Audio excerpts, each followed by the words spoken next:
everyone. I'm Barbie Atienza. I'll be your host and moderator. And I'm quite excited for this interview today because we are going to talk about the Global Gold Monetary Fund. Yes, you heard that right. Gold Monetary Fund. In the 21st century, it's 2023, remember? Well, that's exactly what we're going to talk about, the Global Gold Monetary Fund. And to go deep dive into this topic, we are going to have a three-part series to discuss this thoroughly. And also to help us out in this discussion is our resource speaker, who happens to be one of the founders of the Global Gold Monetary Fund, and is also a financial engineering expert, and I must say, a faithful servant of God. So welcome to this interview, sir, Joseph Alain Laferna de la Motte. Thank you, Good sir. day to you, sir. Thank you. Bonjour. Et je vous en prie, bonjour. And welcome to Manila. Merci. And how did you find Manila so far? Wonderful. How long Everybody have you been smiles. Everybody is happy. It's just a pleasure. Wonderful, wonderful. So I hope you do enjoy the rest of your stay here. So if you're ready, Alain, let me shoot the first question just to break the ice. And first up, what's your, as a financial engineering expert, what's your view about the current global monetary system? How is it doing? Well, it's a very complex subject. It's multifaceted.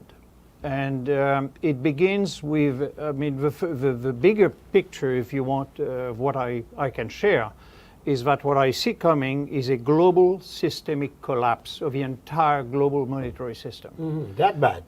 It's that bad. There is no, you cannot put band-aids on an artery that has been severed, okay?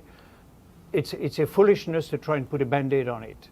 And so what we're facing today is a total collapse of the entire global monetary system, because they can continue to create more and more and more money. And what you have is very few people really understand that it's actually money. You have to go back to what is money. Mm-hmm. And when you go back to what is money and you understand how money is created, it's created out of thin air. There's nothing behind it. It's based on the faith of a government and the credit of a government.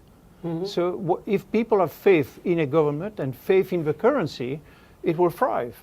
The moment that the music stops and everybody says, wait a minute, it's worthless, it's collapsing, it will collapse. It's a little bit the story of the child that says the emperor has no clothes. Mm-hmm. Okay, mm-hmm. It took a little child, and everybody believed that he had a magnificent invisible cloth. Mm-hmm. You know. Tell us how does the system work today? You have to understand that there are some foundational pillars to the current monetary system, and one of those pillars is what I would call fractional reserve banking. Fractional reserve banking. Yes. The other one is compounded interest. Uh-huh. And the third one would be basically the leverage that we can apply to all of this. Okay? And the compounding of leverage on top of that. So you've got all of these that are interacting and in order to create a problem that has become, they've created a monster that is bigger than they can control right now. Mm-hmm. And so what you have is a system that is, it is falling apart at the seams, and it's because we've put patchwork over patchwork over patchwork to try and solve the problem, but it doesn't solve anything. All palliatives. Yeah, all palliatives. We're just kicking the can down the road so that the next administration, the next government will take the fall, and they will come out, smelling like roses during their time here. Mm. The problem is, it's the next generations that will pay the price, unless we deal with it today. The reason I'm interested in this is because my children, my grandchildren, and so should all of us. We should really think about what are we leaving behind. Mm-hmm. The problem with systemic collapse is that when you understand that fractional reserve banking is a system of banking that has been invented, it is a no more, no less than technically a Ponzi scheme, in my opinion, because it is creating money that is illusionary. Not there. Not there. I will explain what I mean by that. Mm-hmm. Under the concept of fractional banking, there used to be, let's take the world reserve currency, the US dollar. It used to be that if a bank has $10 of reserve on its balance sheet, Right. they can create and lend out $100. Okay? Okay. Now it's a little more complex than that. There is tier 1 capital, Just to tier 2 simplify it. capital, and so on. But the point is this, that they can now lend out more than what they have in reserve. Okay. That's great until if everybody pays their bills and everything is good. But when things begin to unravel, you have a problem, because especially There's no real value there. there's no value behind it. And so what it actually means is this. If a bank can take $10 and issue 100, which they can lend out, then you have a problem where if the collapse happens, where do they get the money to pay back? Yeah. They don't have it. Okay, it's been created out of thin air. So the only way you can sustain that system is to create more money. So what you have is you have a problem here, and then the problem gets bigger. So you've got everything is falling apart. So you make the pie bigger and bigger and bigger and bigger and bigger, and ultimately it will collapse. Because that's all purely discretionary. Just Well, yes. making the value out of Yes. nothing. Yeah, absolutely. And when all of us around the table who have agreed that this has value, all of a sudden we say no more, we don't buy this anymore, we have a problem. And so this is what you're facing today. So what we have to also understand is that behind this very complex structure of a monetary system, that's actually very dangerous. I think we're in a very dangerous zone right now. You have an agenda of these people. The agenda is not money. The agenda is control. Control. Control. Control. It's all about power and control of a people. Power. It's about indenturing people and nations in order to make them servants. That's the heart of the entire thing. You understand that, you understand everything else. Systematic slavery. Absolutely. The Bible says the rich will rule over the poor, and the borrower will be servant to the lender. Right. You understand that? You understand the whole global monetary system. And this is a system that is not in accordance to God's plan. Absolutely not. It's in fact the exact opposite. Because Jesus came to set captives free. Okay? The system of the world is to Enslave. indenture and enslave. Okay? So you have two totally diametrically opposed powers at work here. One wants to set us free, and one wants to crush people. Yeah. So if you look at the problem today, you've got issues of they're trying to develop a digital passport. Right. Okay? You can't do anything unless you've got their system. You've got a problem of credit scores. If you're not a good citizen, you don't have a score that's Rating. good and all of this, then you will suffer the price of that. Because any time they can turn the tap off, That's right. okay? Then you have the issue of biometric data. They want to collect information, everybody, and centralize that information so that they can, if they control the money as well, they can shut you down and you can't eat tomorrow morning. If you're not a good citizen, if you're not a good, if you don't obey, what they want you to do and so on. Then you have issues of a central bank digital currency. Well, what is that? Lots of people don't understand. It sounds good, it sounds interesting, but they don't understand that if tomorrow you have a central, right now the banks are issuing money. Correct. Okay. So let me give you an example. You go to your bank, you borrow money to buy a house. The moment you've signed your signature on that note payable to the bank, you have created that money. Did you know that? That's right. It's a debt-based monetary system. And so from the moment that you have done that, the bank can now leverage it, can now play with it, can now do all kinds of things with it. You have empowered the system because you have now become a servant of a lender. Right. Okay? And you have allowed them to create the money that will now indenture you. And on top of that, they're going to lend it back to you at interest.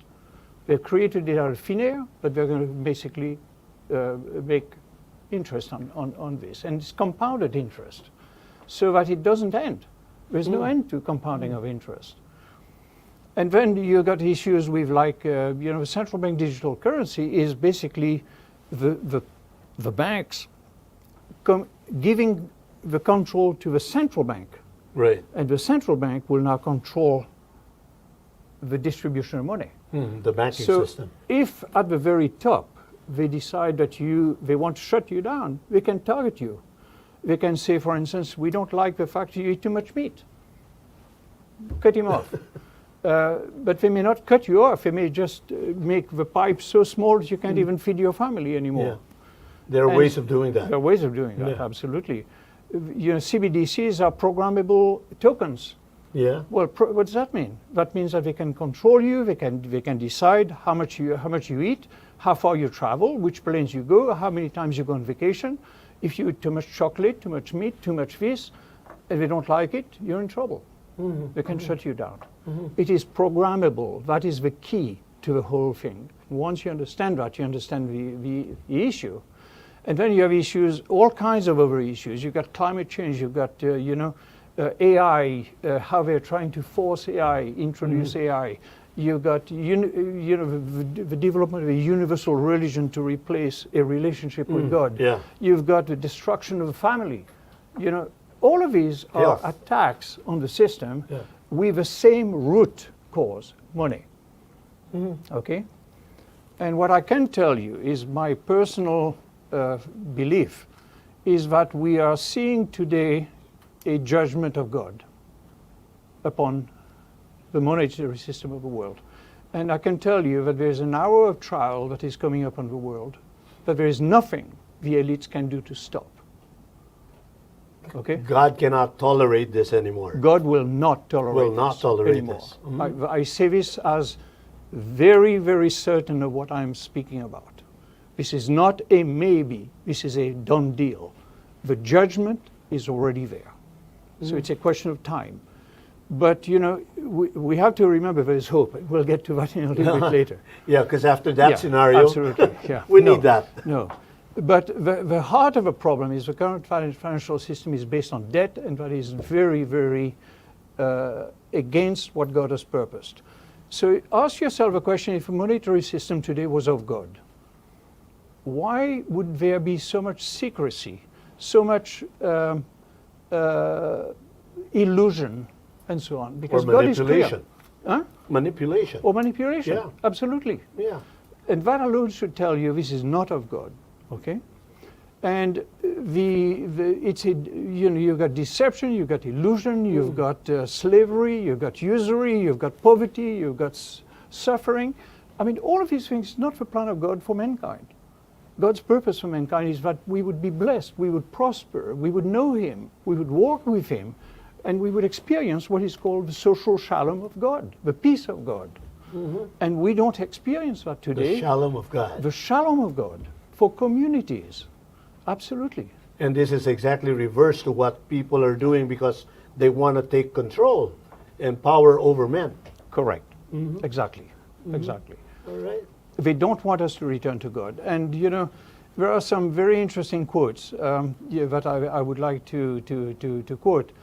James Garfield said, "Whoever controls the volume of money in any country is the absolute master of all industry and commerce." Okay? Yeah. And then you've got another one, which is by Mayer Amschel Bauer Rothschild. And that was in the 1700s. He said, "Give me the control of a nation's money, and I care not who makes its laws." Now, think of that. Yeah. The arrogance of that. You can make all the laws you want, but as long as I have the power to issue money, I control you. Yeah. Okay? That's correct. And finally, the last one is Henry Ford. And this is really the heart of it. He said, "It is well that the people of a nation do not understand our banking and monetary system, for if they did, I believe there would be a revolution before tomorrow morning."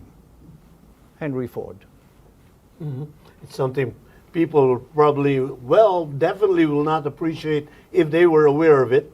And it's kept in secrecy while manipulation is taking place, largely because of the control of power through the control of money. Correct. Quite interesting. Correct. In effect, what you have is, the way I see this, is that God's axe is at the root of a tree of money. He's taking it down. All right.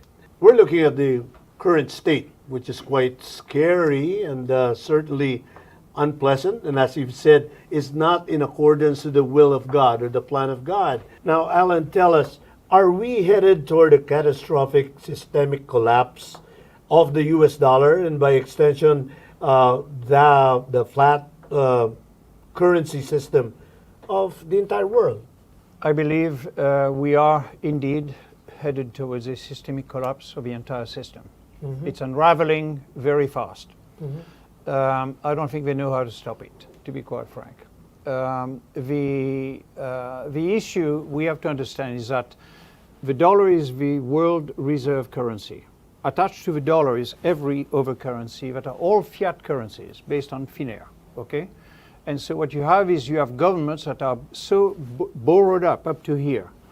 I'll give you one example. The whole problem of Greece happened when Greece's GDP was at 119% of their borrowings were at 119% of their gross development product, okay? Today they are close to 200%, okay?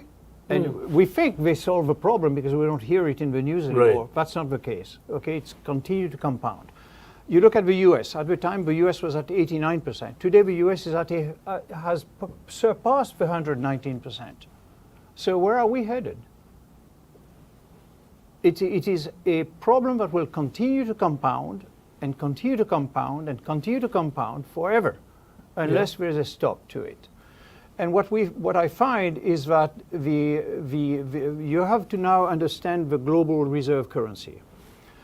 The reasons why we're facing what we're facing today is because the US dollar has been weaponized, okay? By this I mean that it has been used to impose upon other countries the will of one government.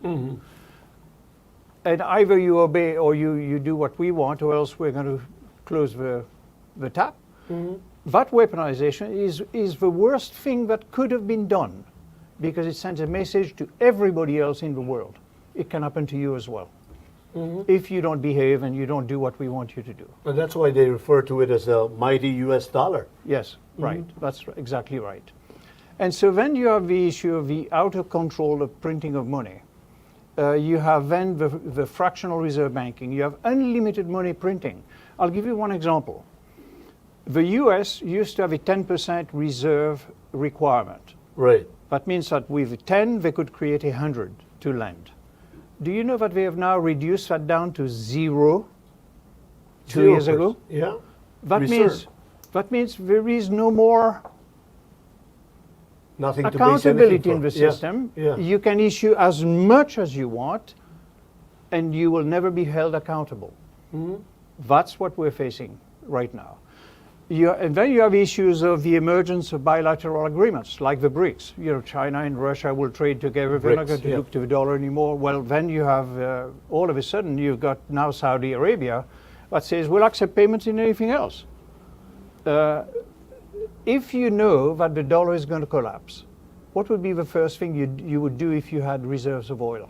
You'd say, I'm not going to sell it in US dollar. You want a more stable you want and something that's going to be dependable. more stable. But the problem is, which currency is stable?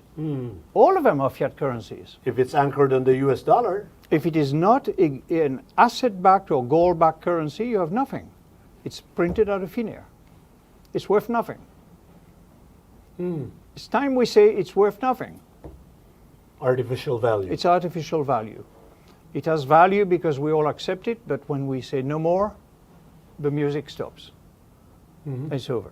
When you say we, you're I'm talking about pertaining people. exactly who? People. People.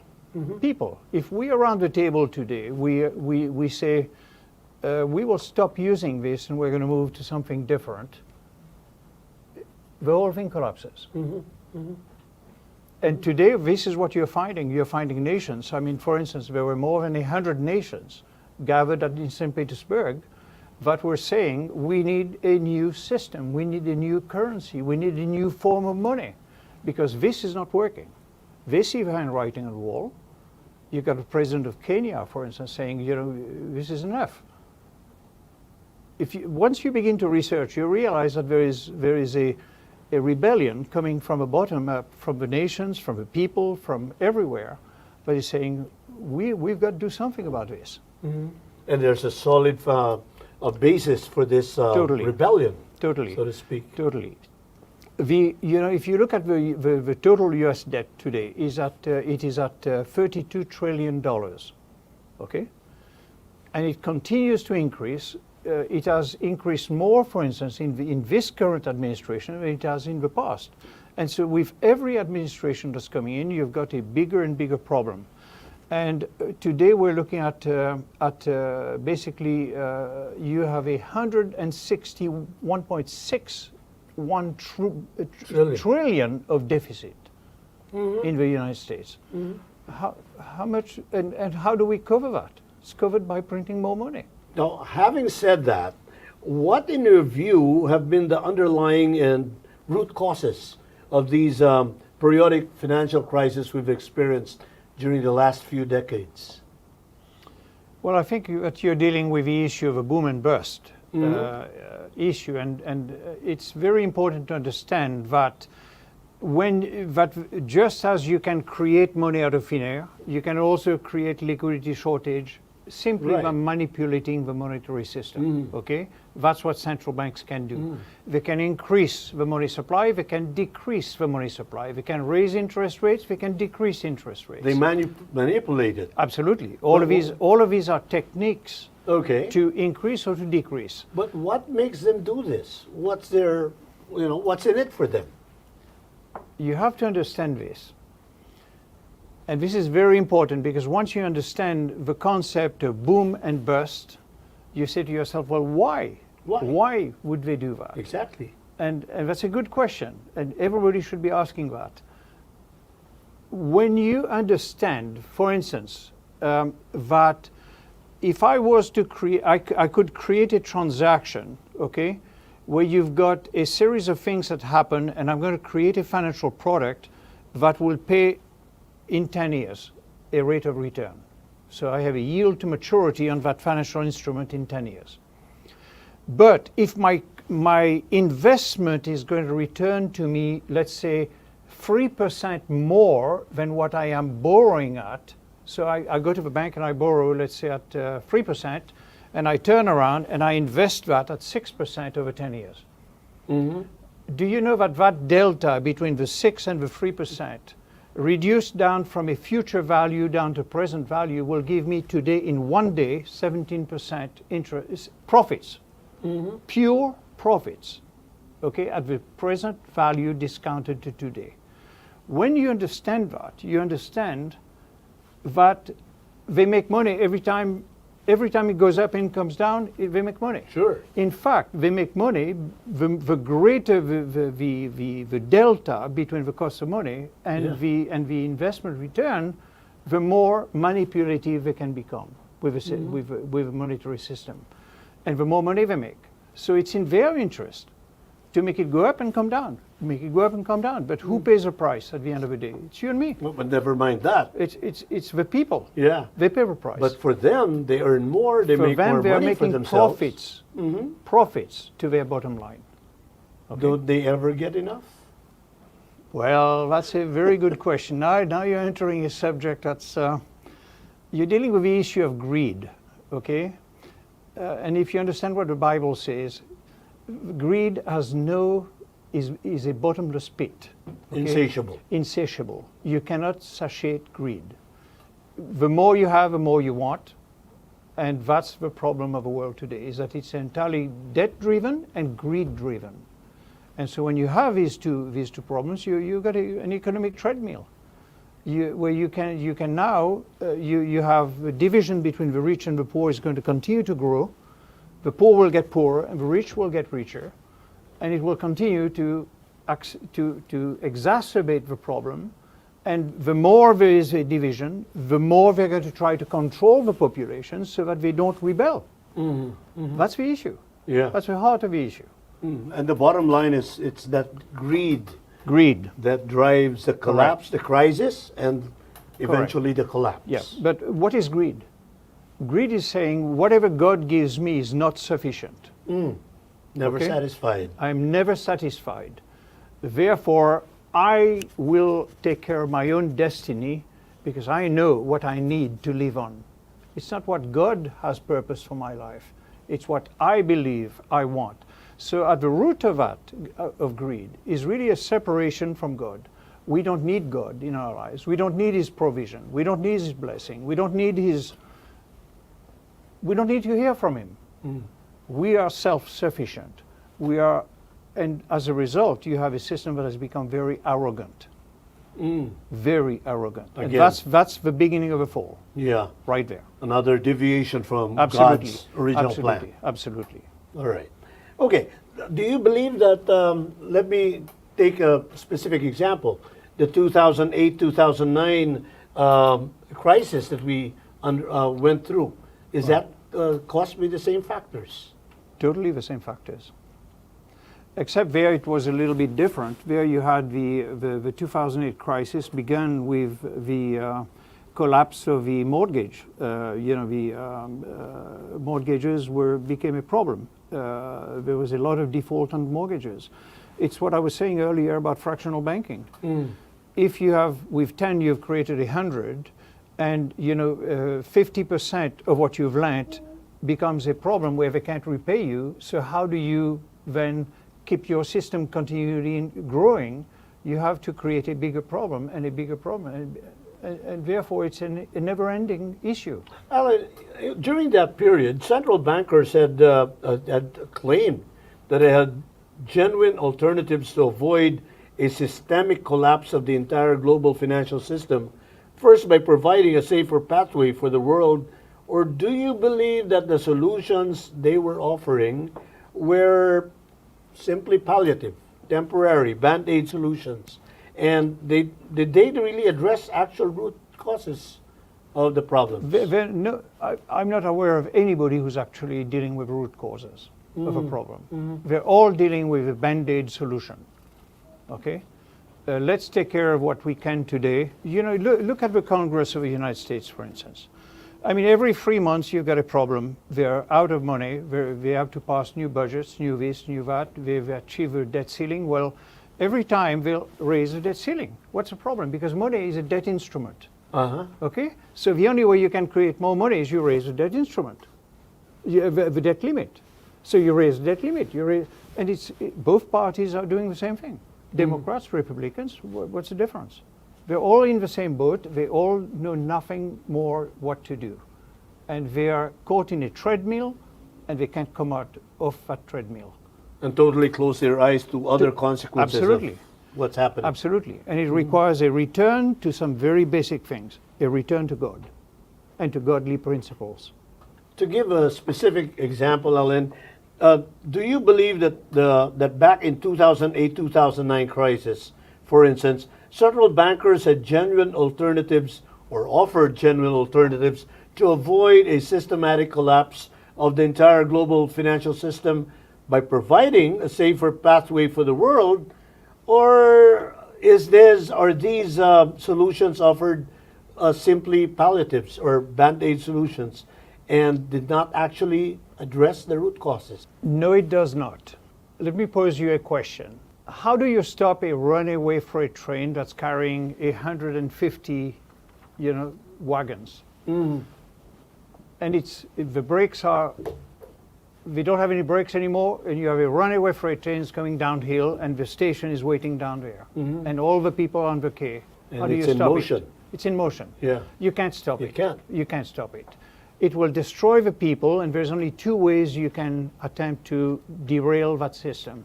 Is to deviate it, send it to some point where its collapse is not going to affect people's lives, or you blow it off completely. You actually destroy it before it kills the people at the station. All right. These are the only two options. So you don't have a third option here. because the system is too big, the beast has become too big, and you can't continue to feed that beast. It will destroy you. So that's basically, the best way I can explain this.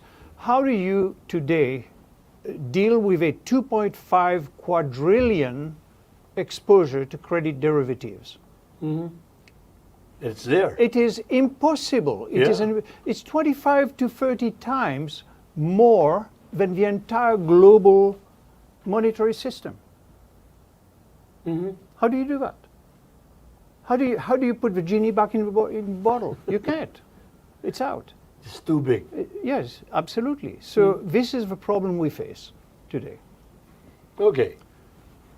And these are deliberate, planned things that have been happening to the world. Totally. I mean, there are things like the TARP system that came out in 2008, 2009. It was a joke, to be quite frank with you, because when you understand how the TARP system worked, it was actually the government money, actually people's money, that was being used to bail out the entire system. Then you have the QE1, the QE2, the QE3, and they continually print more and more and more money because they don't know what to do. It's like a little bit like the blind leading the blind. They're on a treadmill and they can't stop it. Level with me, Ellen. Do you consider these planned events to actually, or are designed to actually destroy the world? It's a very deep question you're asking me. This could kill you. No, they can't touch me, so All right. I have no worry about that. But the point is that when you understand what is behind all of this, it would make anybody very, very fearful. Okay? I can see very clearly what they're doing to try and enslave humanity, to try and control humanity, to try and take away from the people what God wants to give them, and to subjugate them, and to put them under the control of a cabal that is basically there to destroy the world. They're not here to bring healing, to bring blessing, to bring... That's not their business, not their purpose. Their purpose is that they are here to steal, kill, and destroy. That's what Satan does, okay? So once you understand that, and you understand that money is a root, not the root of all evil, but the love of money is the root of all evil. That's right. And that they love money, then you understand that you're dealing with evil. Okay. Once you understand that, then you have to understand what is a bigger agenda behind all of that. And now we come to the 2030 agenda of the United Nations, for instance. Do you know what this is about? Are you aware of the 2030 agenda? Well, let me give you the list. They're aiming towards a one world government. It's the end of a cash paper currency. They don't want you to have cash because they want to control you. They will centralize the control of money into central banks, one central bank of the world. Right now you have the BIS, which is the Bank of International Settlement, based in Basel, Switzerland. They control all the central banks of the world. And it's all centralized because they do the clearing between the central banks, clearing settlement between the central banks. So the entire power structure has been moved to the top.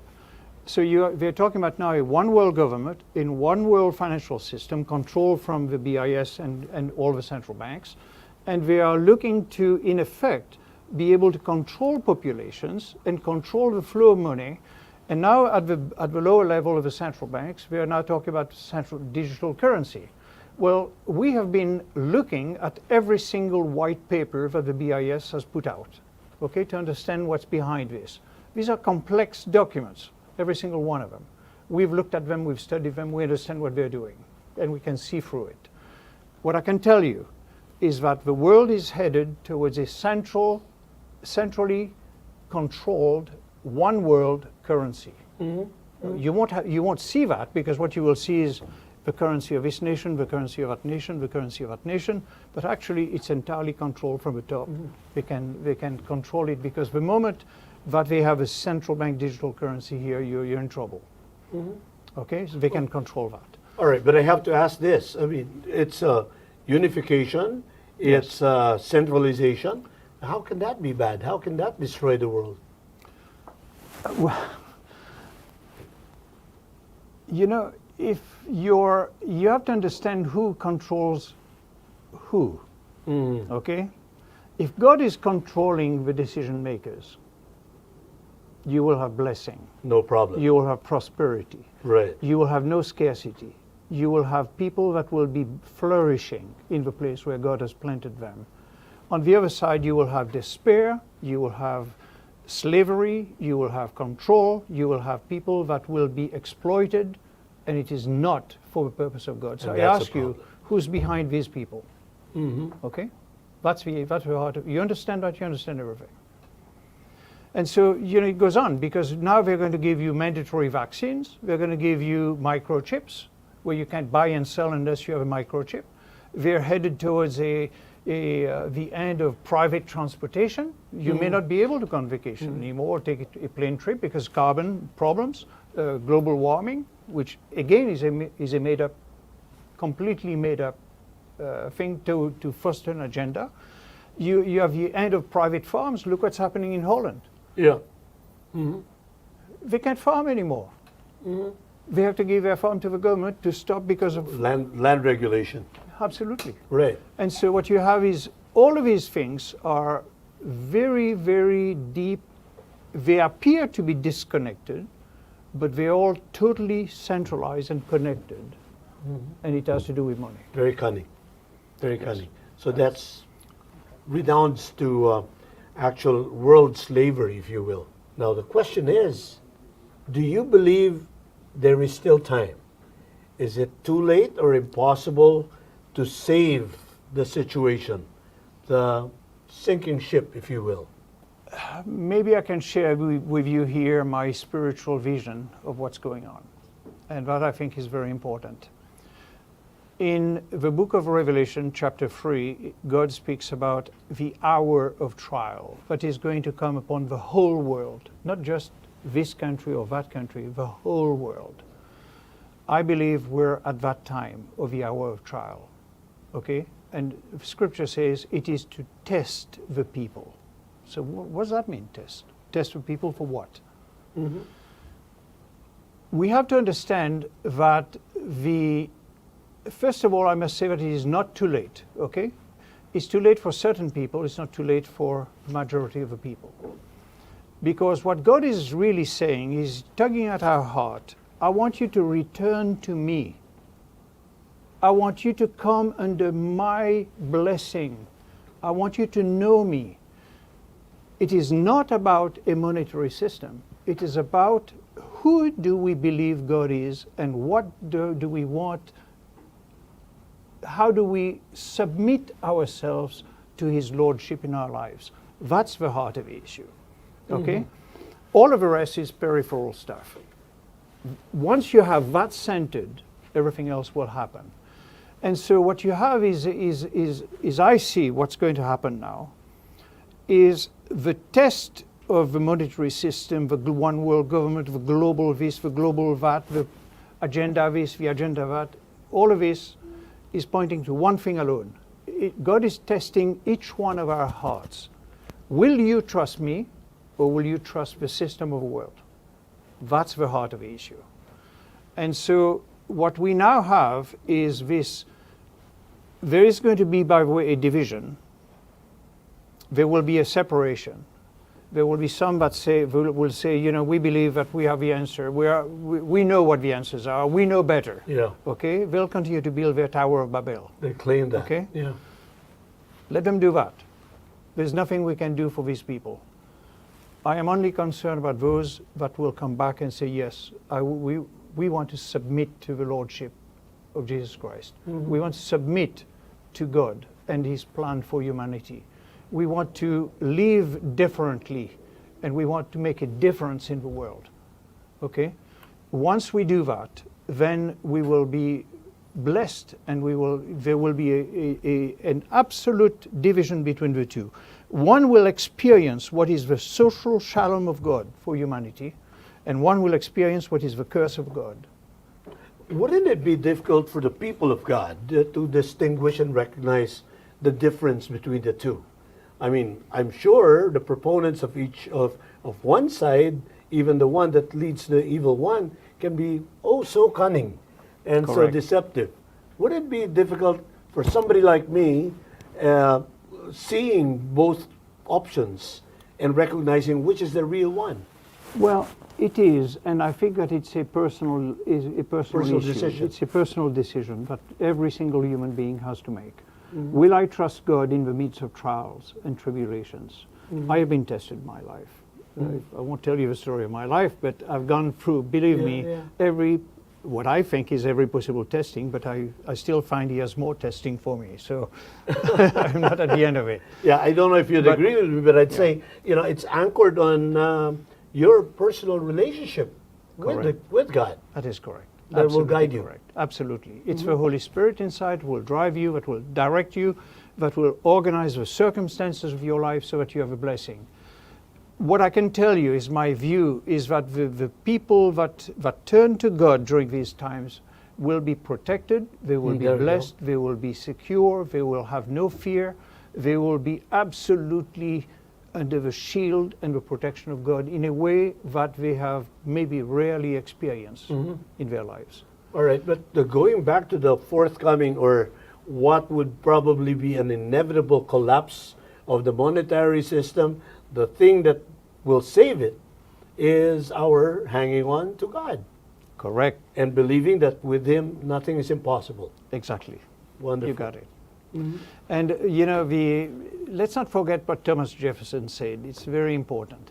He said, resistance to tyrants is obedience to God. Therefore, we must resist with everything we have. So not only do we need to submit to God, but we must resist this evil, this pervasive evil.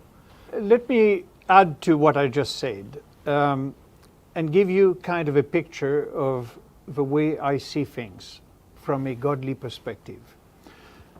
Think of God as being having all the blessing in the world. Okay, we have a tendency to understand wealth in a very different way than God does.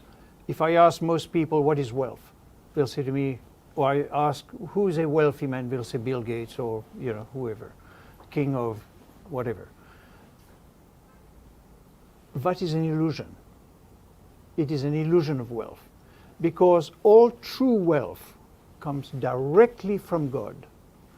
The rain that makes your crop grow, the seeds that will sprout to feed you, the blessing that comes with children.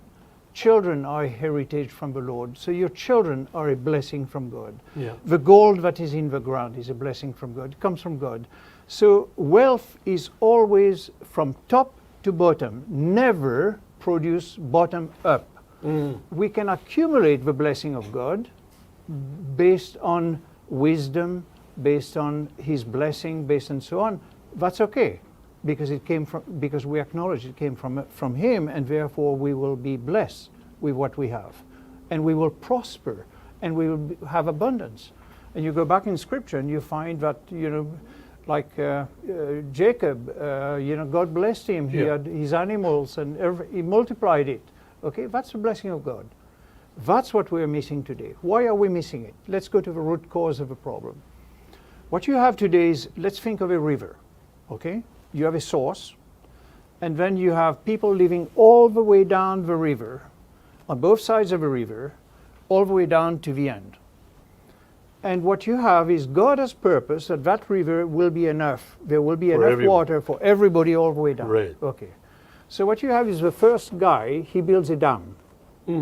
Why a dam? Because he doesn't want to trust that God's provision will be there tomorrow. Yeah. So I'm going to prepare my future. I'm going to basically captivate what I need for tomorrow today. And so I will accumulate. I will accumulate. I will accumulate. But the next guy sees what the first one has done, he does the same thing. And the next one does the same thing, and so on and so on. So what you have is a river that is completely dried downstream. Okay? They have plenty, and they have nothing. They have trickles.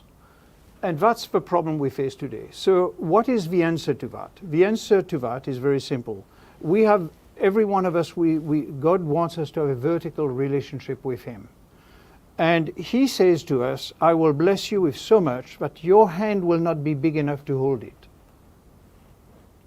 on one condition: you never do this. You never say, this is mine. Because if he has to pry your fingers open, as a woman by the name of, a wonderful woman of God by the name of Corrie ten Boom, she said, if God has to pry your finger open to get what he has put into your hands, it will hurt. So don't, hold it very loosely. And I think she was very wise in her statement.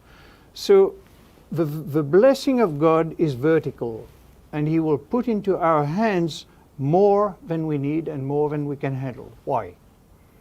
Because in so doing, he will demonstrate that he's God. And then what happens is he requires of us to be like him, lavish givers. He wants me to have an open hand. Not only that, but he's given me 5 fingers. That finger, if there's a need here, meet it.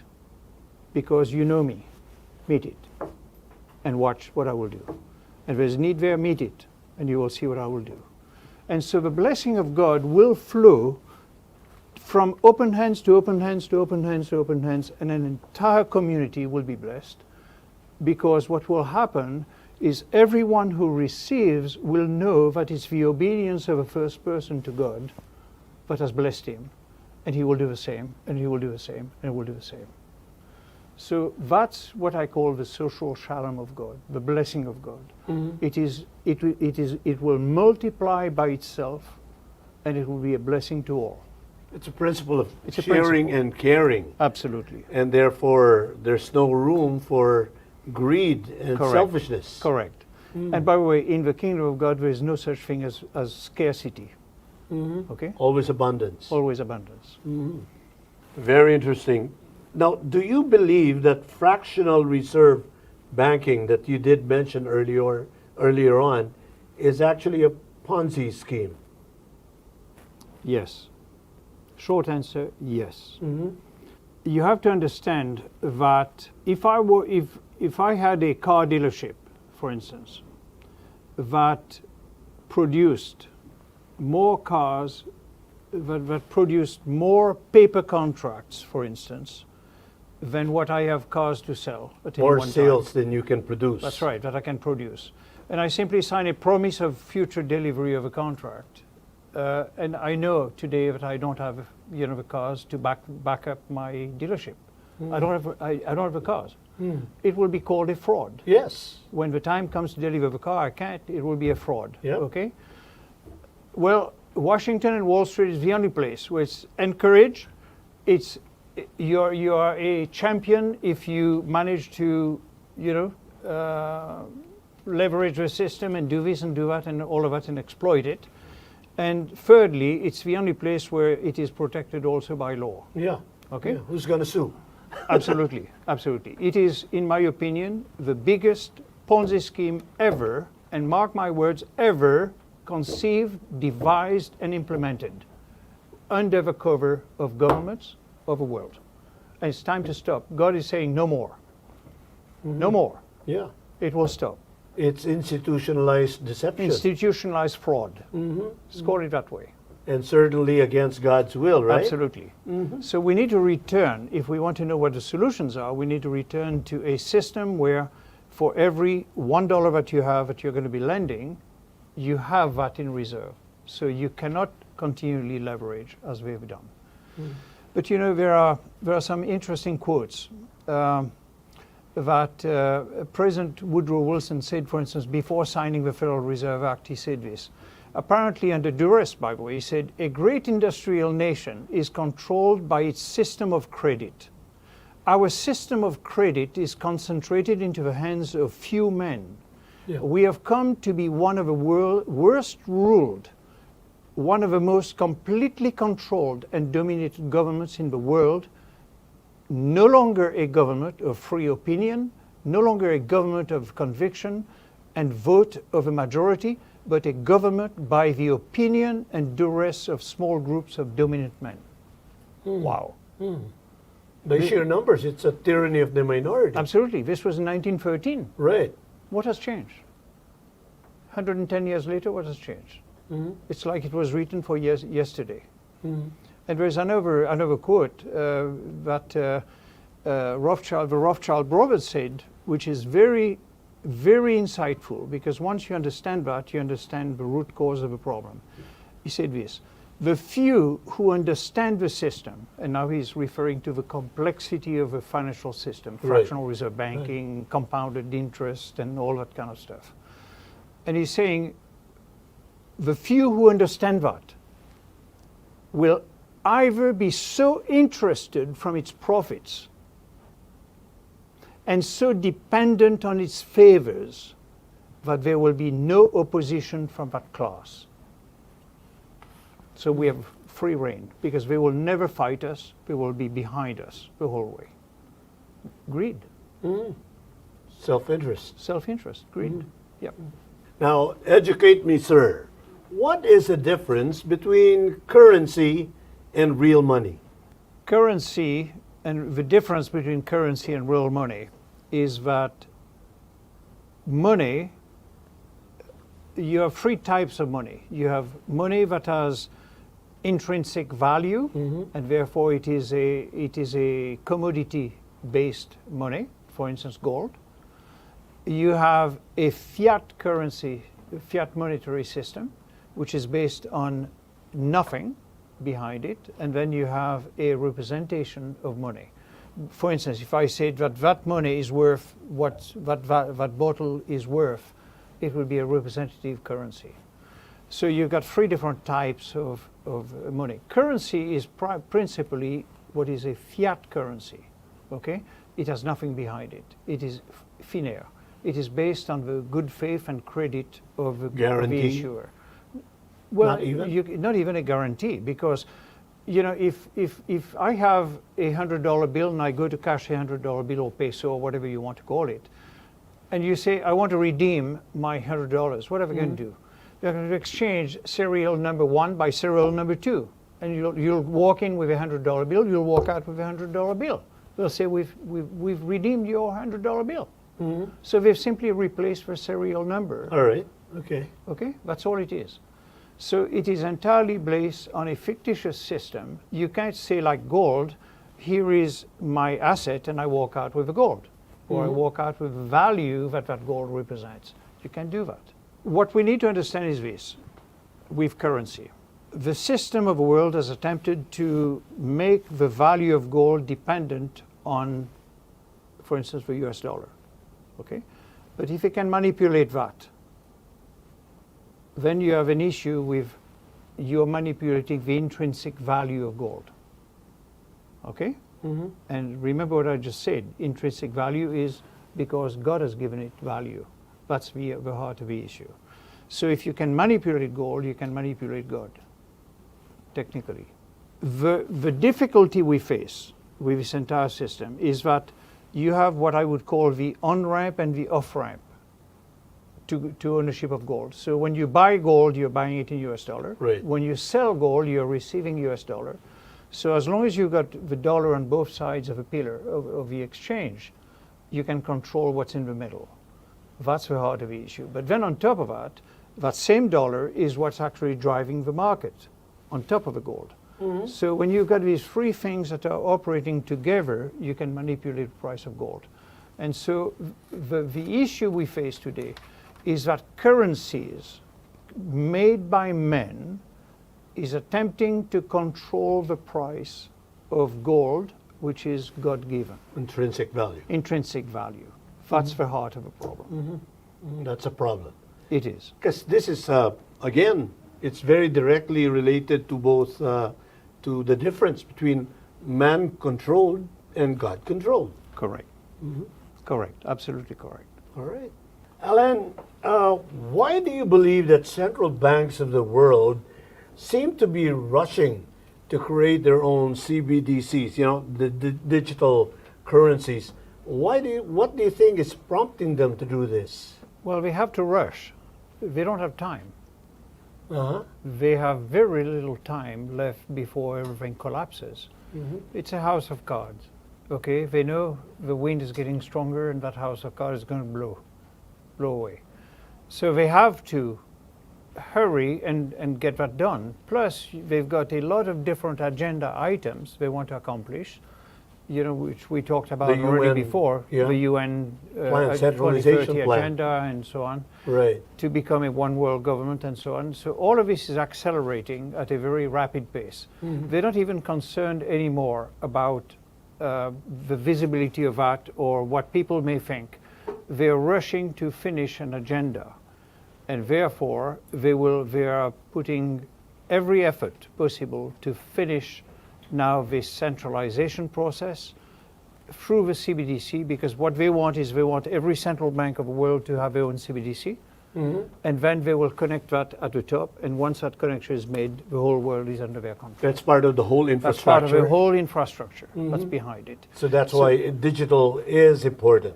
Yes, that's why the digital currency, because taking the control away from the banks for issuing money, put it into the hands of government, and then from there being able to control it through their central banks. That's the heart of the issue. And that's part of taking control of the population as well, Correct.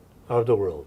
Are we seeing that there's a grand plan behind this move towards digital currencies? There a move towards changing, the cash as we do it today Absolutely. to digital currency. Totally. Why is that important? Well, it's important because if you have cash, you're not accountable to them. Okay, they can't track what you do with your cash. If you want to go and spend money, you take can't it out of hold your you. pocket, you exchange it at a local level. They don't have any control over that. That's the heart of the issue. They want to be able to control what you spend, how you spend it, for what purpose you spend, who receives it, where it comes from, and they want to be able to track all of this forever. Okay? So it's a means for the control that they desire. The purpose of it is the control of people through the monetary system. All right. And why do you believe that a debt-based system of banking will eventually, or if it's not already doing that, have a catastrophic ending to the world unless there's an urgent thing that we can do? Well, absolutely. It will end up in a catastrophe because the whole thing is collapsing, and so we have to be able to intervene and take action. And that's at an individual level. Every single person in the world can take action. Collectively? Collectively. Individually and collectively. Okay. Absolutely. For instance, Okay. you can say, I'm going to basically talk to my friends about what the issue is. I'm going to take action. I'm not going to accept their CBDC currency. I'm not going to accept to have an account that's digital. I refuse. And as long as enough people stand up and say, no, we will not submit to that, then you will have a pressure that will build up from the bottoms up. Remember that at the heart of the issue, what they are trying to control is the sovereignty that God has given us, you and me and every individual in the world. We are sovereign before God. It's not that a nation is sovereign, it's that we, individuals, are sovereign before God. We have a right to choose how we live, what we do with what God gives us, with our decisions. We're free even to reject Him if we want. That's how free He made us. And that's the freedom they want to take away from us. They do not want us to have that freedom. With that a God has controlled given us. system, that subverts the sovereignty that Correct. we're supposed to be That is correct. innate to us. Absolutely. Okay, okay. All right, we have recently seen a proliferation of alternative currencies, different currencies. How does, let's bring this a little closer to home. Global Gold Monetary Fund. How does GGMF compare with these other alternatives? Does it have benefits or advantages that it has to offer that other alternative currencies do not? The very first difference is that we're returning to a gold system that is under God. We acknowledge upfront that this is under God. The gold belongs gold-based. to Him. What He transmits to us to use for the blessing of humanity is His. So we acknowledge that in everything we do from the very beginning of the GGMF system. That has been the foundational pillar of everything we do. it is the cornerstone upon which we built the entire organization. It's recognizing God's sovereignty over that currency. And not currency, but money. I apologize. That's my mistake. It's not a currency. It's money. It's a money of gold that derives its value, that has intrinsic value because it is from God, by God, and for God. It's not representative. It's a real value there. Correct. And we're returning to the intrinsic value of money, of gold, and we're returning to into a system that acknowledges God's control over us. Okay? And once we have done that, we then will experience what it means to be a nation under God. Alan, what does that mean in terms of stability, security, safety? You have far more safety in being under God than being under a system Than that anything is. else, for that matter. That's right. That's absolutely. And stable. It is totally stable. The currency will retain its value long term. You will have interest rates that have been fixed, that will be fixed for a period of jubilee, 50 years. Exchange rates will be fixed over 50 years. You return to a standard where gold is no longer going to be used to manipulate as a speculative investment and to control. You're going to return to gold as a utility, not as an instrument to make money with. Okay? Yeah. And its purpose is that God gives us the gold so that you and I can barter, we can trade. You make shoes, I need shoes, I cook meals, you need to eat. So between us, we're going to exchange God's currency. So that's the essence of That's the essence of it. global gold That is monetary the fund. essence of it. All right, Now then it's we'll far talk more about- complex, yeah, and yeah. we'll cover that in part 2. Right, okay? right. There are more But it's details to come. More details to come. All right, but so- this is a complex issue, and we've dealt with all of these issues. But the central thing is we return to God. All right. And by the way, it's not a return to a gold standard. It's a return to God. And the gold is the benefit that comes with a return to God. Okay, it's founded on our going back Correct. to God. Now, we can't force everybody to go back to God. That's not our job. Our only job is to say, this is the solution. You either accept it or you reject it. That's your business between you and God. We have nothing to do with that. But here is a solution. Here is what the provision God has given us. And here is the blessing that He has made available. Your mission is to send out the message out there, but not to impose on anyone. Not to impose on anyone. All right. We're free to choose. The essence of free will comes in, Absolutely. which is also part of God's plan. Correct. All right. As we are preparing for the second phase where we talk about the Global Gold Monetary Fund, let me ask this. How can GGMF thrive and prosper on its own without any reference to a conventional fiat currency? The first thing we have to understand is that we have made this new monetary system holy to Yahweh. Holy to Yahweh. Holy to Yahweh. Okay? That means that it derives its worth because of the intrinsic value that God will give it. The gold belongs to God. We acknowledge that the gold belongs to God. It doesn't belong to us. We're not here a profit-making organization. We're not here to sell gold. We're here to take what belongs to God, distribute it. That's it. We're not selling the gold. We're distributing the units that God has given us. He gave us the gold, therefore we are able now to multiply the blessing unto people. So our job is not to profit from it. Our job is not to simply be obedient to what God is asking us to do. For us, it's a mission. For our group, it's a mission. It's not a job. It's not a business. It's not a crypto. It's Profit not center. Nothing. Yeah. It simply is, if we don't do this, there is no one else that can do it. And if God has called us, and we will fulfill what He's calling for our lives. So that's all there is to it. And at the end of the day, you have to understand that, if we return to gold, we return to an intrinsic value. We return to a store of value. We return to a medium of exchange that will be acceptable. We return to a stable system that can be blessed and can cause communities to thrive. And we will experience the social shalom of God. And so we have to understand that the gift is going to be from God. He may give to you more than he gives to the next person. Or he may give you less than to the next person. But that's not the issue. Yep. The issue is when you place your trust in him, all your needs will be met. That's the key.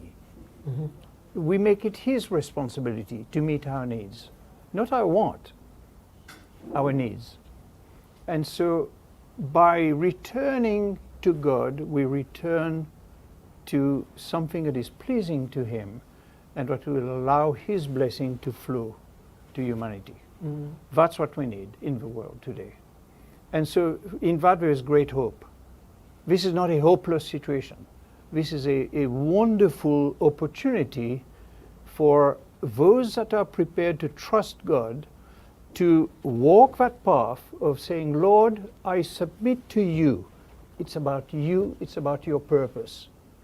And I want that. And the moment you do that, watch what will happen. Doing things in accordance to God's will, and all things turn out for the good. Amen. All Amen. right, and what's the important thing here in this interview, this first phase of the interview, is that there is hope. No matter how scary, how seemingly catastrophic the present situation is. So hang on, folks, because we will be discussing more about the Global Gold Monetary Fund on the second phase of this interview with our good friend, Sir Alan.